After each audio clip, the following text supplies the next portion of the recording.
स्वाहा अग्नयेदं नमः भुवः स्वाहा वायवेदं नमः स्वस्वाहा सूर्यायैदं नमः भूर्भुवः स्वस्वाहा प्रजापतये इदं नमः। हम सब एक ऐसे स्थान पर हैं जहां आने पर सबका कल्याण होता है। आपने जैसे आश्रम में प्रवेश किया होगा तो एक वाक्य पढ़ा होगा, यहाँ वही आता है जिसका कल्याण होना है। यहाँ वही आएगा जिसका कल्याण होना है। तो मैं तो वर्ष 2010 में आया था यहाँ। तब से जो है एक कल्याण के मार्ग पर मैं तो चल पड़ा हूँ, और आप सब भी आ गए हैं तो ये पक्का मानिए आप भी अब कल्याण के मार्ग की ओर चल पड़ने वाले हैं। एक बहुत अच्छे कार्य की ओर चल पड़ने वाले हैं।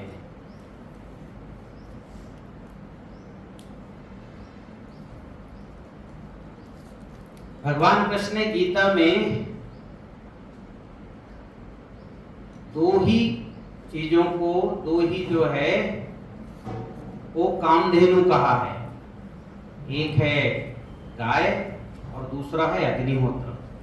कामधेनु मतलब जो आप इच्छा करोगे, जिस काम की इच्छा करोगे वह पूरा होने वाला।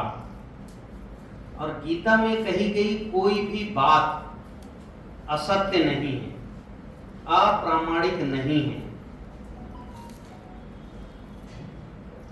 कोई असत्य बात नहीं कहा गया है, और इसीलिए गीता की शपथ ली जाती है कि वह उसमें जो भी बात कही गई वो सत्य है। तो सत्य कार्य, उसमें से एक जो कार्य है अग्निहोत्र, उसकी शुरुआत जो है, उस सत्य का जो मूल बिंदु, उसकी शुरुआत 1963 में, 22 फरवरी 1963 में इसी स्थान से शुरू हुआ था, जिसको हम माधव आश्रम कहते हैं। जिन्होंने शुरू किया उनके ऊपर फोटो आप सब देख रहे होंगे। आप जो आदरणीय संचालिका जी मेरे बाजू में जो बैठी हैं, उनकी सुपुत्री हैं, और इन्होंने पूरे जीवन भर इसका तप किया है। ठीक सूर्योदय सूर्यास्त में प्रतिदिन अग्निहोत्र करना। और चूंकि ये जो अग्निहोत्र है ये कामधेनु है, आप जो इच्छा करोगे वह प्राप्त हो जाएगा। तो जो इच्छा करोगे वह प्राप्त होता है। और समय के साथ बहुत से ऋषियों ने इसको सिद्ध भी किया है। तो हम एक ऐसे काम को सीखने वाले हैं जिससे आप जो इच्छा करोगे वह प्राप्त होगा। उसकी शुरुआत जो है अभी 22 फरवरी 1963 में पुनरुद्धार, पुनः शुरू इसका हुआ। बीच के कालखंड में ये बंद हो गया था। तो इसका पुनर्जीवन, एक पुनर्जीवन की शुरुआत हुई। आप सब सुबह अग्निहोत्र की कृति देखे होंगे। शाम को हम फिर ये अग्निहोत्र सामूहिक तौर पर करेंगे। तो इस स्थान से शुरुआत हुआ अग्निहोत्र, और आज भारत ही नहीं पूरी दुनिया में जर्मनी, जापान, रूस, कनाडा, ब्राजील, कई देशों में अग्निहोत्र हो रहा है। और अमेरिका में अग्निहोत्र पर शोध हो रहा है। जर्मनी में शोध हो रहे हैं। आप गूगल पर अग्निहोत्र सर्च करेंगे तो कई वेबसाइट्स मिलेंगे, रिसर्च हो रहा है।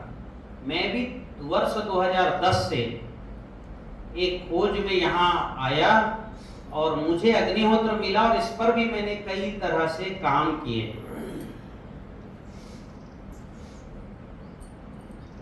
अब चूंकि क्या है, अग्निहोत्र से वो चीजें निकलती है जो दिखाई नहीं देती, इसलिए हमें पता ही नहीं लगा कि क्या आ गया और क्या चला गया। हमारे आंखों के सामने से कोई ना दिखाई देने वाली वस्तु आए तो हम उसको देख पाएंगे, ना पहचान पाएंगे, ना उसके महत्व को समझ पाएंगे। तो अभी इसके महत्व को समझना है और भगवान कृष्ण ने इसे मूल कर्म, यह मूल कर्म है मनुष्य का, हमको इसको समझना। इससे कैसे हम जो इच्छा करेंगे वह कैसे प्राप्त होगा, इसको भी समझना है। अगर हमने प्रक्रिया समझ लिया तो हमें वो चीज प्राप्त होगी। एक उदाहरण मैं आपको बताता हूं। दूध में जो है घी होता है, गाय के दूध में हो, भैंस के दूध में हो, पर उसमें अगर प्रक्रिया नहीं करेंगे हम, प्रक्रिया क्या होती है घी निकालने की, तो उसको दही जमाया जाता है, उसकी भी प्रक्रिया, दही कैसे जमाए। बहुत से लोग दही जमाने में फेल हो जाते कि नहीं हो जाते, फेल हो जाते। तो दही जमाना, फिर दही में थोड़ा पानी डाल के उसमें मक्खन भाना, उसकी भी प्रक्रिया है, कैसे भाएं, कौन सी लकड़ी से, कौन से समय से। फिर जब मक्खन निकलता है और जब हम उसको गर्म करते तब हमको घी प्राप्त होता है। अगर इसमें से कोई एक प्रक्रिया ना हो तो घी प्राप्त होगा क्या? नहीं होगा। तो दूध के अंदर घी है, दिखाई दे रहा है क्या? पर प्रक्रिया करेंगे तो निकलेगा। और घी कितने काम का है? आधुनिक विज्ञान ने जांचा तो केवल उसमें 11 तरह के एसिड्स मिले। क्या मिले हैं? 11 तरह। लेकिन घी से सैकड़ों प्रकार के रासायनिक उपबंध बनते हैं, कई तरह के अणु और बहुत तरह के जीवाणु उत्पन्न होते हैं। घी खाने से हमें ताकत मिलती, और भी सारी चीजें हैं। घी के हवन से बहुत सारी चीजें निकलती है, बहुत से गैस निकलती, अणु बनते हैं। तो अभी जो है हमको गाय के दूध में घी है, ये भौतिक जो है दृष्टि है, पर उस भौतिक दृष्टि को भी हम देख नहीं पाए हैं। देखते हैं क्या? दूध में घी दिखता है? तो भौतिक दृष्टि है, उसको किसी उसमें देखेंगे तो दिखेगा भी, पर हम उसको भी निकालने में सक्षम ठीक से नहीं है, उसका भी हमें प्रशिक्षण लेना पड़ेगा। तो घी से जो अभौतिक दुनिया है, सूक्ष्म दुनिया है, कई तरह के अणु बनते हैं। ऑक्सीजन बनता है, हाइड्रोजन बनता है, helium, lithium, beryllium, boron, carbon, बहुत से अणुओं की रचना होती है उसी घी से। इतना ही नहीं, सब ऊर्जाओं की उत्पत्ति होती है। पंच महाभूतों की जो 5 रश्मियां हैं, रूप, रंग, गंध, स्वर, स्पर्श, ये भी निकलते हैं। तो भौतिक दृष्टि को हम भौतिक चीज घी को नहीं देख पाए तो अभौतिक चीज को देख पाएंगे क्या? सूक्ष्म चीजों को। और इस दुनिया में जो भी परिवर्तन हो रहा है वो सूक्ष्म चीजें कर रही है। जैसे आपका सबसे बड़ा भोजन हवा है। आप प्रतिदिन 550 किलो हवा खाते हैं। कितना? 550 किलो हवा खाते हैं। ये हवा आपको दिखाई दे रही क्या? नहीं। और इसका महत्व कितना है? यदि 2 मिनट हवा ना मिले तो प्राण निकल जाएंगे। पर हमने हवा को कभी महत्व दिया क्या? दिया? हवा खाने के लिए कोई प्रयास किया क्या कि हम ज्यादा से ज्यादा हवा कैसे खाएं? और है कि नहीं हवा हमारा सबसे बड़ा भोजन? तो हवा ज्यादा से ज्यादा खाएं, अच्छा से अच्छा हवा खाएं, इसका हमने कभी प्रयास नहीं किया। फिर दूसरा है पानी, जो हम 5-7 लीटर पीते हैं। फिर आता है भोजन, जो हम आधा से 1 किलो भोजन करते हैं पूरे 24 घंटे। तो जो सूक्ष्म है हवा, यही हवा हमारे शरीर को सबसे ज्यादा ऊर्जा देती है। और ऊर्जा भी कौन से देती? प्राण ऊर्जा देती है। कौन सी ऊर्जा? प्राण ऊर्जा देती है। अगर ये हवा ना मिले तो सबसे पहले हमारे शरीर का प्राण निकलेगा। फिर इस शरीर में जो है छोटे छोटे बैक्टीरिया, आंख, कान, नाक में 1 ग्राम चमड़ी में 2 करोड़ से ज्यादा बैक्टीरिया है। इसलिए मनुष्य मर जाता है, उसकी आंख मरती है क्या? मरती है। आंख को निकाल के दूसरे आदमी में लगा दिया जाए तो फिर आंख 50 साल जीती है। तो व्यक्ति मर गया, आंख नहीं मरा, क्योंकि आंख में वो जीवाणु है। जब हमारा हृदय धड़कना बंद हो गया तो हृदय के धड़कने से जो खून आंख में जाता था वो ऑक्सीजन को लेके जाता था और ग्लूकोज को लेके जाता था। ग्लूकोज इस प्रकृति में हवा के बाद दूसरा मुख्य भोजन है। तो जब उनको हवा यानी ऑक्सीजन मिलना बंद हो गया आंख के जीवाणुओं को और ग्लूकोज मिलना बंद हो गया, तब वो मरते हैं। और उनकी उन जीवाणुओं को मरने में 13 दिन लगते हैं। कितने दिन? क्योंकि अगर प्रथमी तिथि में कोई जीवाणु जन्म लिया है तो 13 दिन तक जीवित रहेगा और 14वें दिन उसका डिकम्पोज हो जाएगा, वो समाप्त हो जाएगा। तो जो सूक्ष्म जीवाणु है, जो हमारे हाथ, कान, नाक, हृदय, सारी चमड़ियों को रोज रोज नया जीवन देते हैं। हमारे शरीर में रोज 14 लाख कोशिकाएं जन्म लेती हैं। कितनी? और रोज वो जो कोशिकाएं आंख, कान, नाक, हृदय की जो कोशिका मर चुकी हैं, वहां वो कोशिका जाके फिक्स हो जाती है।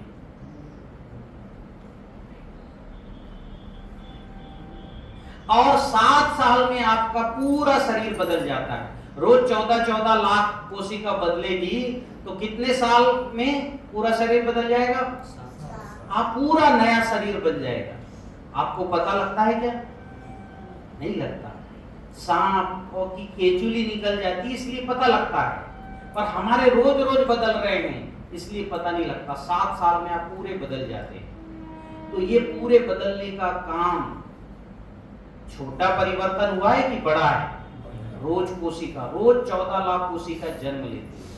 तो इतनी घटना हमारे शरीर में घट रही है, इतने जीवाणु हमारे शरीर में है। कभी हमको एहसास हुआ कि ये हैं? अगर हमारे आंख में जीवाणु ना होते तो रोज कम से कम हम 8 से 10 हजार रुपए का विटामिन ए आंख में डाल रहे होते। रोज 8-10 हजार रुपए का विटामिन ए आपके आंख के जीवाणु आपके आंख को दे रहे हैं, जिसके कारण आपको दिखाई देता है। आपके कान में थोड़ा सा लिक्विड है, थोड़ा सा, दोनों कान में बराबर है। अगर एक कान में वो लिक्विड थोड़ा कम हो जाए या एक में ज्यादा हो जाए तो आप टेढ़ा टेढ़ा चलेंगे, ठीक से चल नहीं पाएंगे। अगर लिक्विड कम हो जाए तो आप सो जाएंगे, फिर खड़े नहीं रह सकते। दोनों कान में बराबर लिक्विड है, थोड़ा थोड़ा, और वो बराबर है इसलिए आप खड़े हैं। एक में कम या ज्यादा हो जाए तो आपको उसके बल लेटना पड़ेगा, और कम हो जाए तो फिर आप जीवन भर चल नहीं पाएंगे। इतना सा पानी है कान में, दोनों कान। वही पानी आपको जो भी मैं बोल रहा हूं उस आवाज को वापस आपके जो है तरंगों में बदल देता है। मेरी आवाज मेरे मुख से निकली और तरंगों में आ गई। अब तरंगों के द्वारा आपके कान में गई और उस लिक्विड ने उसको वापस आपको इलेक्ट्रॉन्स में बदला। जो काम मोबाइल करता है, एक मोबाइल से दूसरे मोबाइल में आवाज कैसे जाती है? तरंगों से जाती है। दिखती है क्या ये तरंग? पर जाती है कि नहीं जाती? और मान लो अमेरिका से किसी ने मुझे फोन लगाया, यहाँ हम 40 लोग बैठे हैं, सबके पास मोबाइल है, तो मेरे ही मोबाइल की घंटी बजेगी कि आपकी? मेरी बजेगी। तो उस तरंग, वो तरंग कोई मिस्टेक की क्या? उस तरंग ने कोई गड़बड़ी की क्या?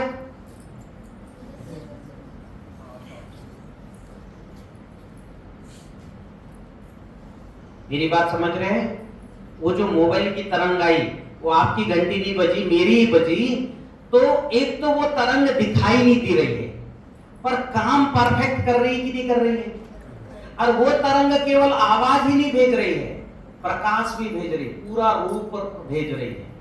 किसी ने वीडियो भेजा तो पूरे हमारे मोबाइल में डाउनलोड होता है कि नहीं होता है? अब अगर उसने हरे रंग के कपड़े भेजे हैं, पहना है, और वो वीडियो भेजा, तो हमारे मोबाइल में उसके कपड़े हरे ही रहेंगे कि पीले हो जाएंगे? तो कितना परफेक्ट है सूक्ष्म दुनिया का काम। आपकी आंख के जीवाणु जो आपको रोज रोज विटामिन दे रहे हैं, आपका कान जो सब कुछ सुन रहा है, और कान बता भी देता है कि ये चिड़िया की आवाज है, ये हाथी की आवाज है, मोटरसाइकिल की आवाज है, ये गुस्से की आवाज है या प्यार की आवाज है, इसको भी पहचानता है कि नहीं पहचानता? तो आपका कान कितना बड़ा काम कर रहा है। तो ये सूक्ष्म दुनिया है, यहां काम परफेक्ट होता है और कंप्लीट होता है। हाँ कि ना? तो ये सूक्ष्म दुनिया, थोड़ा सा और मैं सूक्ष्म दुनिया बताता हूं, कितना कंप्लीट है, कितना परफेक्ट है। 1 ग्राम मिट्टी या 1 चने का दाना, कितना होता है 1 ग्राम मिट्टी? थोड़ा सा होता है ना? इस 1 ग्राम मिट्टी में कम से कम 3 करोड़ बैक्टीरिया रहते हैं। बैक्टीरिया, फंगस, कवक, कितने? 3 करोड़। हाँ, ये मैं नहीं कह रहा हूं, द सीक्रेट ऑफ सॉइल कह रहा है। और 7 अरब तक होते, बढ़ते बढ़ते। बरगद के नीचे की मिट्टी उठाएंगे तो उसमें 2.5-3 अरब मिलेगी। खेत की मेड़ की मिट्टी उठाएंगे तो उसमें 3 करोड़ मिलेगी। तो मिनिमम भी मान ले 3 करोड़ छोटी संख्या है कि बड़ी संख्या है? बड़ी संख्या। और उन जीवाणु जो 1 ग्राम मिट्टी में 3 करोड़ हैं, उन 3 करोड़ जीवाणुओं में भी वही आत्मा है जो हमारे अंदर है। हमारी आंख में 500 अरब से ज्यादा बैक्टीरिया, 500 अरब। धरती की जनसंख्या 7 अरब है, मनुष्य कई गुना ज्यादा। उनमें भी वही आत्मा है जो हमारे अंदर है।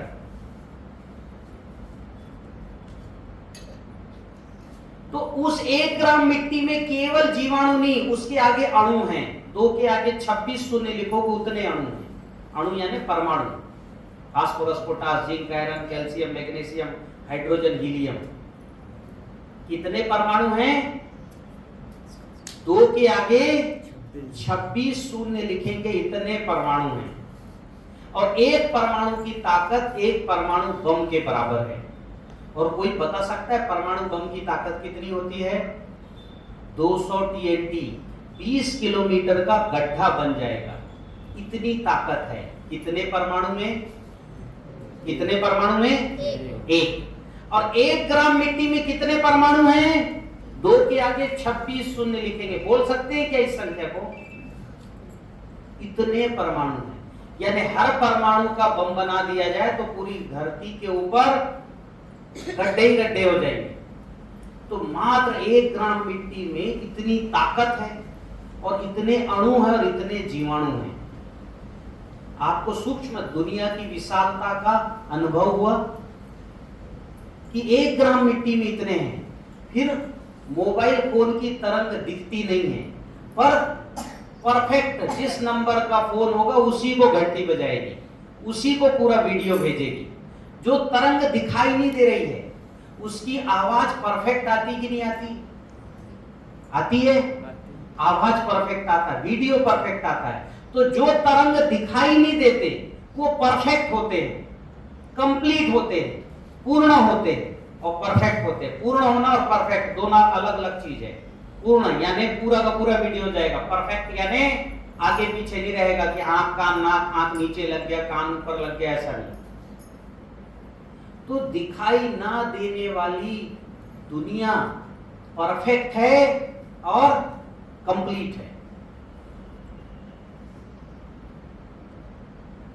अब ये जो परफेक्ट है और जो पूर्ण है, इस चीज का यदि हम मानव जीवन में इस्तेमाल करें तो हमारा जीवन भी परफेक्ट और पूर्ण होगा कि नहीं होगा? क्या लगता है आपको? क्या लगता है? होगा होगा होगा। हम देख रहे हैं बहुत सारे, मैं आपको कम से कम 20 उदाहरण बताया जब से, कि सूक्ष्म दुनिया की चीजों का इस्तेमाल करेंगे तो एक तो पूरा का पूरा, या तो नहीं होगा तो कुछ नहीं होगा।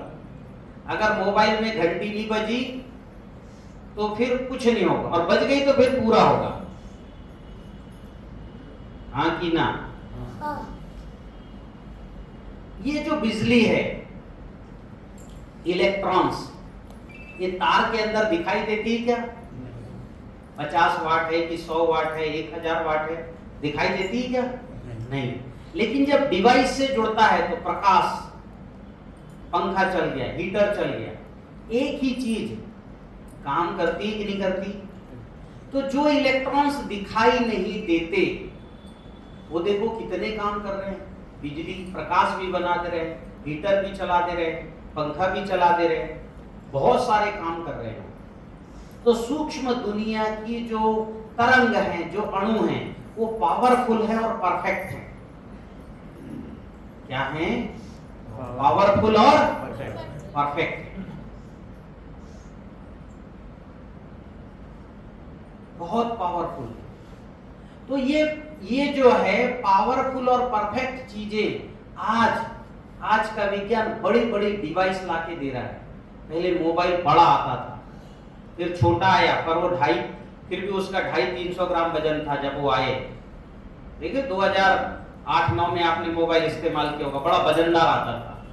फिर छोटा आया, फिर और छोटा आया, और अब बिल्कुल पॉकेट में रखने लायक आ गया। फिर उसमें जो है आवाज आने की भी आ गई, फिर उसमें वीडियो की भी आ गया। पहले जो है कंप्यूटर का जो जहां डाटा होता था वो इतना बड़ा था, 2.5 किलो का, फिर छोटा आ गया, अब जो है 64 GB की चिप आ गई। और तो अभी देखो आज का विज्ञान जो है वो सुधर रहा है धीरे धीरे। प्राचीन विज्ञान आपको बताता हूं, हमारे 1 ग्राम चमड़ी में, 1 ग्राम हड्डी में 300 अरब से ज्यादा डीएनए है। कितने? क्या है? डीएनए।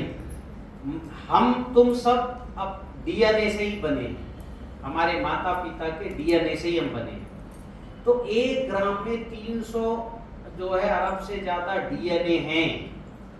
उन डीएनए में कितनी स्टोर है? गूगल जानते हैं ना? कहाँ होता है गूगल? मोबाइल में होता है ना? कहाँ है इसका ऑफिस? अमेरिका में है। पूरी दुनिया में जितनी डाटा है गूगल की, वो 2 डीएनए के अंदर स्टोरेज हो जाएगा। तो प्रकृति ने कितना बड़ा जो है कंप्यूटर चिप दिया है।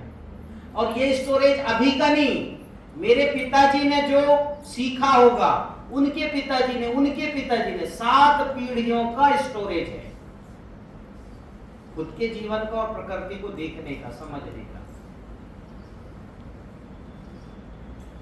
इतना अभी आज जैसे इतने बड़े डाटा से छोटा सा मोबाइल का चिप आ गया, प्रकृति ने पहले से डीएनए बना रखा है जिसके अंदर पूरे गूगल की डाटा आ सकती है। तो आप सोचो सूक्ष्म दुनिया कितनी पावरफुल है और कितनी परफेक्ट है कि आप छोटे से डाटा से फोटो निकालोगे तो पूरे फोटो निकलते चले जाते हैं, नहीं निकलते? क्वालिटी घटती है क्या?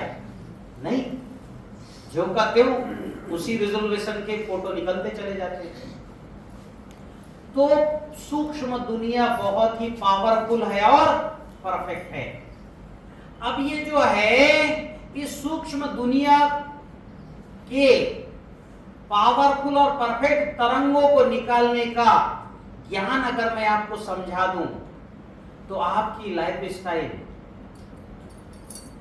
आपकी ताकत बढ़ेगी कि घटेगी? बढ़ेगी। पक्का? पक्का। हाँ। बस हमें निकालना ठीक से आना चाहिए। जैसे मैंने बताया, दूध से घी निकालना, और घी से फिर hydrogen, helium, lithium, beryllium, boron, carbon, nitrogen, phosphorus, potash निकालना। और ये जो phosphorus, potash, zinc, iron, calcium है, इसको आधुनिक विज्ञान न्यूट्रिशन कहता है। ये केवल 1% भाग है न्यूट्रिशन। कितना? 99% अभी नहीं हुआ है। ये न्यूट्रिशन को प्राचीन विज्ञान भूमि तत्व कहता था। कौन सा तत्व? भूमि तत्व। हाँ, हमारे शरीर में 1% भूमि तत्व है। 100 किलो का आदमी मरेगा तो उसकी केवल 1 किलो हड्डी बचेगी, बाकी कहां गया भाई? 99 किलो बचता है कि नहीं बचता है? 60 किलो का व्यक्ति मरेगा तो 600 ग्राम हड्डी ही धरती में बचेगी, हाँ कि ना? ये तो आप सबने देखा। कहां गया 99?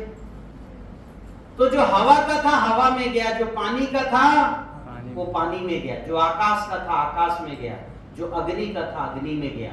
न्यूट्रिशन केवल 1%, 600 ग्राम ही हमारे शरीर में है।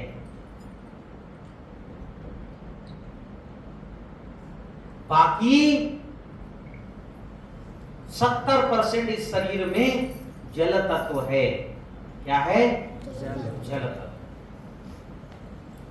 21% इस शरीर में हवा तत्व है, वायु तत्व है।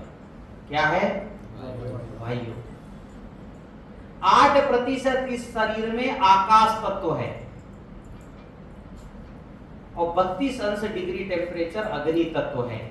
तो मेरा कहने का ये मतलब है कि आप जो भोजन कर रहे हो वो 1% के लिए कर रहे हो। Phosphorus, potash, calcium, magnesium, potassium. 99% चीजों के लिए हमने चिंता ही नहीं कर रहे हैं। जो सूक्ष्म है, जो पावरफुल है और जो परफेक्ट है। भोजन से ज्यादा पावरफुल हवा है कि नहीं है? हर 2 मिनट में इसलिए तो चाहिए आपको। और भोजन से ज्यादा पावरफुल पानी है कि नहीं है? एक समय भोजन ना मिले पर पानी हर 2 घंटे 2.5 घंटे में पानी चाहिए, और हर 2 मिनट में हवा चाहिए। तो जो जितना सूक्ष्म है वो उतना पावरफुल है, परफेक्ट है।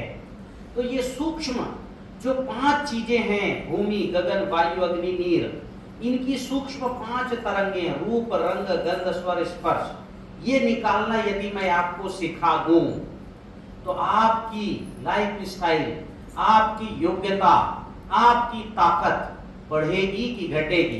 बढ़ेगी। तो जो पावरफुल परफेक्ट चीजें हैं, सूक्ष्म चीजें हैं, उसी को निकालने की प्रक्रिया का साधारण नाम, उसी को निकालने की प्रक्रिया का नाम अग्निहोत्र है। क्या है? अग्निहोत्र। हाँ, जिसकी शुरुआत 1963 में इसी जगह से हुई और पूरी दुनिया में चले गई, लेकिन आपके गांव तक नहीं पहुंची। मैंने पहुंचाया कि नहीं पहुंचाया?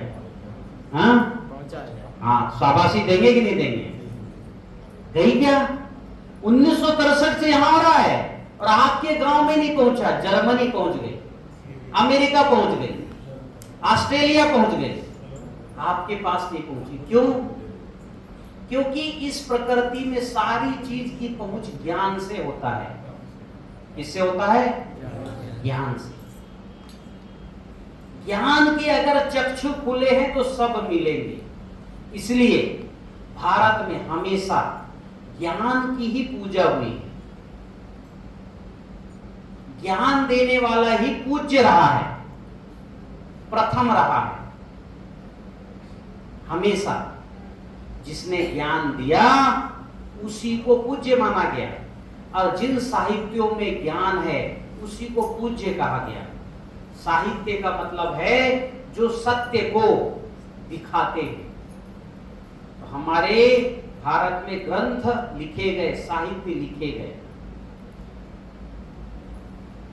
तो हमने जो है, मैंने इस ज्ञान को प्राप्त किया 1910 में, और लगातार इसके अंदर जो सूक्ष्म रश्मियां हैं, तरंग हैं, अणु हैं, जीवाणु हैं, उनको निकालने का प्रयास किया, और निकालने में मैं सक्षम हुआ। और ना केवल सक्षम हुआ, मनुष्यों में इसका प्रयोग किया, मुझे कई ऐसे परिणाम मिले जो अद्भुत थे, चमत्कारिक थे, अद्भुत। यहां भी अभी 2-3 किसान आए हैं जिन्होंने 100% बात को मानी है और उनके खेत में अद्भुत हो रहा है। अग्निहोत्र, कृषि में अग्निहोत्र का उपयोग करके, अग्निहोत्र कृषि से अद्भुत अद्भुत इस पिछले सीजन में 20 से ज्यादा फसलों के रिकॉर्ड प्रोडक्शन आए और ये सारे फसल मैं आपको प्रोजेक्टर से रात में दिखाऊंगा, क्योंकि आप भौतिक दृष्टि से देखोगे उनमें से 2-4 किसान आए हैं, वो आपको प्रत्यक्ष बताएंगे थे। तो हमने गाय के दूध से घी निकाला, उस घी को हवन अग्निहोत्र में डाला और उससे सूक्ष्म तरंगे निकाली, जो मोबाइल की घंटी बजाती है, जो हमारे जो है कान को जो संगीत देती है, आंखों को जो अच्छी लगती हैं, रूप रंग गंध स्वर स्पर्श, कितनी तरह की तरंगे निकली?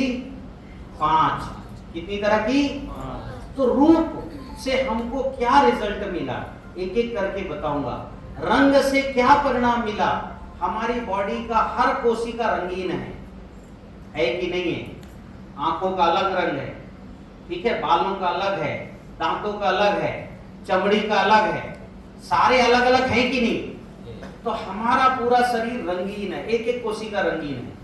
तो अग्निहोत्र के रंग से उस रंगीन, मान लो कोई रंगहीन हो गया हो, चमक कम हो गई हो, तो इससे निकाल के उस रंग को कैसे प्राप्त करना, इससे निकाल के उसके रूप को कैसे प्राप्त करना, इससे निकाल के उसके गंध को कैसे प्राप्त करना। हमको सुगंध अच्छा लगता है कि दुर्गंध? सुगंध। तो अच्छा सुगंध जो है उसको कैसे प्राप्त करना? स्वर, जो मंत्र चिकित्सा है वो पूरे जो है वो जो स्वर है वो अलग अलग स्वर थे। और आपने देखा होगा टीवी में कि जब घी डाला जाता है तभी मंत्र बोला जाता है कि नहीं? तो घी की लपटें निकल रही है, इधर से स्वर जा रहा है और उससे जुड़ करके और द्रौपदी ने जन्म ले लिया। तो रूप रंग गंध स्वर और स्पर्श, स्पर्श जो है वो जल के अंदर होता है और सबसे बड़ी शक्ति होती है। इसलिए हमारे ऋषियों ने स्पर्श करके हमें आशीर्वाद देते हैं। और स्पर्श चिकित्सा के महागानी भगवान कृष्ण थे, जो अभिमन्यु के मृत बच्चे को स्पर्श करके पुनर्जीवित किए। तो ये सबसे बड़ी शक्ति है, स्पर्श की तरंगे। भगवान भी जब किसी के आशीर्वाद देने आते हैं तो हाथ से स्पर्श करते कि नहीं करते? कहां से निकलती है? हाथों से। देखा कि नहीं देखा? तो हाथ का ये बहुत बड़ा प्लग पॉइंट है ऊर्जा का। ये मैं अगले सत्रों में आपको बताऊंगा।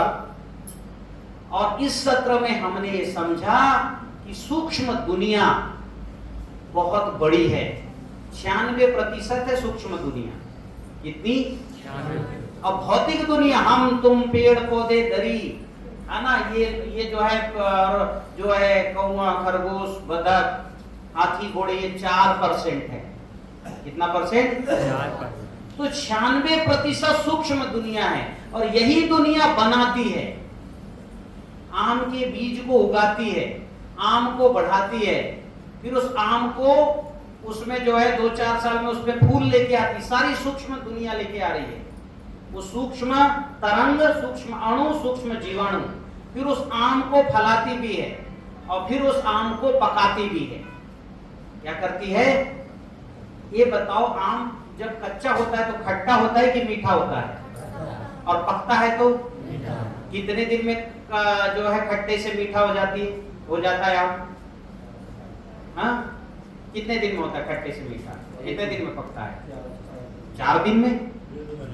हाँ नहीं, वो तो कच्चे से पकना 2 दिन में, 2.5 दिन में पक जाता है ऊपर लटके लटके। ठीक है, तो 2-2.5 दिन 3 दिन में ऊपर लटके लटके। हमने देखा थोड़ा सा पीला हुआ, तीसरे दिन पूरा पीला हो गया। होता है कि नहीं होता है?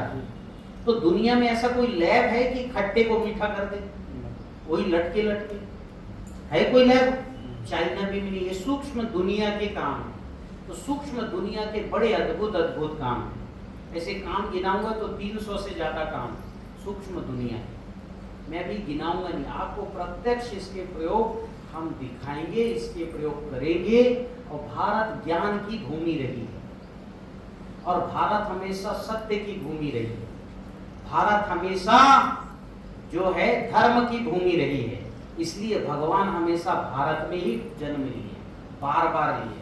अमेरिका में लिए क्या, सुने हो अमेरिका में भगवान ने जन्म लिया, लंदन में, जर्मनी में, उधर जो है रेगिस्तान में, भारत में ही जन्म लिए हैं। क्योंकि भारत जो है ज्ञान की भूमि है, पवित्र भूमि है, कर्म की भूमि है, सत्य की भूमि है। यहाँ ऊर्ध्व गति की ऊर्जा बहती है, इसलिए भगवान ने यहाँ जन्म लिया। और इतना ही नहीं, एक और आपको बात बता देता हूं, फिर अपना विषय समाप्त करूंगा।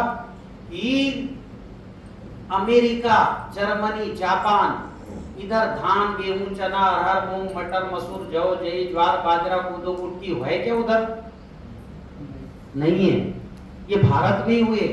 और धान की 35,000 प्रजातियां भारत में, छोटा धान, बड़ा धान, मोटा धान, पतला धान, काला धान, देखे कि नहीं देखे? सफेद धान, लाल धान, पीला धान, गोल वाला धान, कोदो, कुटकी, राई। अमेरिका में नहीं हुआ, ये भारत में भगवान स्तर के, जिनको पंच महाभूतों का ज्ञान है, ऐसे लोग अवतरित हुए, आए हैं और आकर के हमको ये ज्ञान ना केवल दिया, बीज बना के दिया। ये बीज अपने आप नहीं बने हैं, अपने आप बनता तो अमेज़न के जंगल में भी बनता, हाँ कि ना? अमेज़न के जंगल में दो ही चीज बना, प्याज और आलू, ठीक है? इसलिए वहां के लोग मछली, प्याज और आलू तीन ही चीज खाना जानते थे, हजारों साल से खाए। ज्यादा प्याज कम आलू, बटाका बड़ा, ज्यादा आलू कम प्याज, बटा बड़ा, कुछ है उनका डिश हो तो, और मछली। पर भारत में इतने सारे बीज, इतने बड़े बड़े भवन, जिन पत्थरों को आज की मशीन नहीं काट सकती, एलोरा का मंदिर, उन पत्थरों को उस समय ऐसे औजारों से काटे गए। आज का विज्ञान कहता है वो औजार ब्रह्म ऊर्जा, इलेक्ट्रॉन से चलते थे। जैसे इलेक्ट्रॉन से बिजली चलती है ना, वैसी ब्रह्म ऊर्जा से वो पत्थर काटे गए, इसलिए वो पत्थर उड़ गए वही के वही हवा में, उसके अवशेष नहीं मिले। हजारों टन पत्थर निकला है उस मंदिर से। तो ऐसे जो है स्फटिक पत्थरों को काटे गए, बड़े बड़े भवन मिले। यहाँ भोपाल के भीमबेटका में 3 लाख साल पहले पेंटिंग करके गए हैं, आज भी वो पेंटिंग है। ऐसी कोई पेंटिंग चल सकती है 3 लाख साल? 30,000 साल भी नहीं। कितनी अच्छा पेंटिंग हो, 200-400 साल में उड़ जाएंगे। अभी के पेंटिंग तो 4 दिन में उड़ जाते हैं। तो ऐसे हमारे पास सब चीजें थी, ज्ञान का भंडार भारत में है। हमने वो सूक्ष्म तरंगों को मैंने तो खोजा है, ठीक है? हाँ, और पवित्र काम में मैं करने में कोई दिक्कत नहीं है। हम बदलेंगे, युग बदलेगा, बहुत नारा हो गया। अब मैं बदलूंगा, युग बदलेगा। मैं नहीं बदला, हम बोल के हमने बात दूसरों पर टाल दिए। हमको खुद ये काम, मैं व्यक्तिगत काम ऐसे नहीं होता। जैसे भोजन मैं करूंगा, ऐसा बोलोगे कि हम करेंगे? मैं करूंगा। हाँ, मैं कर। हाँ, तो आपको ताकत चाहिए तो मैं करूंगा। तो ये भी मैं करने वाला काम, हम करेंगे नहीं, मैं करूंगा। तो मैंने तो ये सूक्ष्म ऊर्जा को ना केवल देखा है, ना केवल महसूस, उपयोग किया है। और पिछले सेशन में 20 फसलों का रिकॉर्ड प्रोडक्शन। कितने फसलों का? 20। मैं अभी पर्दे में दिखाऊंगा, ऐसा आपने किन्नू कभी नहीं देखा होगा, फल से लदा हुआ। धान दिखाऊंगा, 32 कुंटल बासमती धान। गेहूं दिखाऊंगा, वो तो अभी लगा खड़ा है केवलारी में, 30-32 कुंटल गेहूं आएगा इसी अग्निहोत्र के उपयोग से। चना दिखाऊंगा आपको, 18-20 कुंटल चना आ रहा है। सरसों आ रहा है 15-20 क्विंटल। तो ये सबके वीडियो जाके तो देख नहीं पाए आप। और 2 किसान यहाँ आए हुए हैं, है ना? तो ये किसान जो है बताएंगे, इनकी केला भी देखो आप कि 5 महीने में कितने बढ़ गया, कहाँ पहुंच गए। कुछ और किसान आने वाले थे, लेकिन बहुत से कहीं शादी, कहीं कुछ, बहुत से ऐसे कारणों से नहीं आ पाए। तो हम उनके वीडियो देख करके समझेंगे और इस ज्ञान को कल दोपहर 1 बजे तक पूरी तरह से प्राप्त करेंगे। तैयार हैं? है ना? क्योंकि हम रहना है, सुखी से रहना। पहला सुख निरोगी काया, पहले हमारा शरीर स्वस्थ होगा ना, तो सुखी और समृद्ध भारत की परंपरा रही। तो हमको सुखी बनना है और समृद्ध होना है। समृद्ध मतलब हाँ, उसका देसी भाषा पैसे वाले, हाँ कि ना? तो सुखी होना है और पैसे वाला बनना है, समृद्ध बनना, बिल्कुल बन जाएंगे, मेरे तरफ से गारंटी। तो आपको लगातार दिन भर सुनना है सत्र, ठीक है? क्योंकि सारा जड़ से सुनोगे तब समझ में आएगा। फिर कल हम जो है, अभी रात में भी हम बैठेंगे, और इसलिए भोजन कम करना। क्या कम करना? यहाँ के भोजन में बहुत आनंद आता है, इसलिए ज्यादा खाते दिख रहे हो मुझे। सुबह नाश्ता भी खूब किए ना, हाँ कि ना? स्वादिष्ट था कि ना था? हाँ, तो मुंह में नहीं फंसना है, थोड़ा कम भोजन करना है और ज्ञान लेना है, क्योंकि सब कुछ परिवर्तन ज्ञान देता है। इन तरंगों को समझना है, और समझना है, बिल्कुल मानिए कि आपका आज का दिन आपके पूरे जीवन को बदल कर रख देगा। ठीक है? मैं पहला सत्र समाप्त करता हूं। अभी हम अपने विषय को कंटिन्यू रखेंगे, जाने की परमिशन अभी नहीं है। मैं जो अग्निहोत्र के जन्मदाता हैं माधव स्वामी पोद्दार जी, ऊपर उनका चित्र देख रहे हैं? हाँ, तो मैं उनके जो है सुपुत्र आदरणीय जैन पोद्दार जी से अनुरोध करूंगा कि वो भी मंच पर आए और हमको पूरी जीवनी जो है बताएं।